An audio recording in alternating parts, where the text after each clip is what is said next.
তাহলে ওষুধ দিয়ে এটার কোনো চিকিৎসা নেই, ওষুধের কোনো সিস্টেম নেই, কোনো ওষুধই নাই, কোনো চাও না, কফিও না, বুঝতে পারছেন?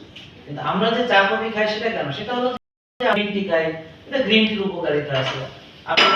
আপনি যখন ভাত খান আমরা গ্রিন টি খাই, আপনি যখন দুধ চিনির চা খান আমরা গ্রিন টি খাই, আপনি যখন দুধ চিনি দিয়ে কফি খান আমরা গ্রিন টি খাই, আপনি যখন আইসক্রিম খান আমরা গ্রিন টি খাই, এরকম আর কি। আপনি যখন পিজা বার্গার স্যান্ডউইচ খান, কোক ফান্টা সেভেন আপ খান, বিরিয়ানি খান, এরকম আর কি, আমরা গ্রিন টি খাই। এটা শরীরের জন্য খারাপ, কিন্তু এটাকে ডায়াবেটিস বলা হবে জীবনে যদি সকল নিয়ম মানে। এটা অ্যান্টি ইনফ্ল্যামেটরি, অ্যান্টিঅক্সিডেন্ট প্রপার্টিজ একটা সামান্য সহযোগিতা করবে।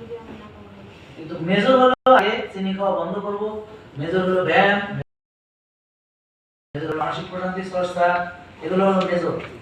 মাইন্ডসেট আমি ভালো হব ইনশাআল্লাহ, হ্যাঁ আমি ভালো হব ইনশাআল্লাহ, ইনশাআল্লাহ এই মনোভাব, না হার না মানার মনোভাব। আর ডাক্তার আপনাকে অলরেডি পরাজিত করে দিয়েছে, জীবনে ভালো হবে না।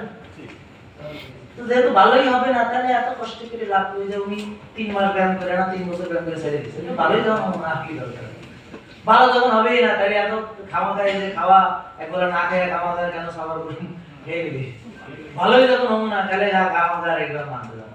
তো আপনাকে অলরেডি হতাশ করে দিয়েছে, শয়তানের কাজে হতাশ করে দিয়েছে। ইবলিস সবসময় হতাশ হলে মানুষ আর পরাজিত হয়। আর হার না মানার মানসিকতা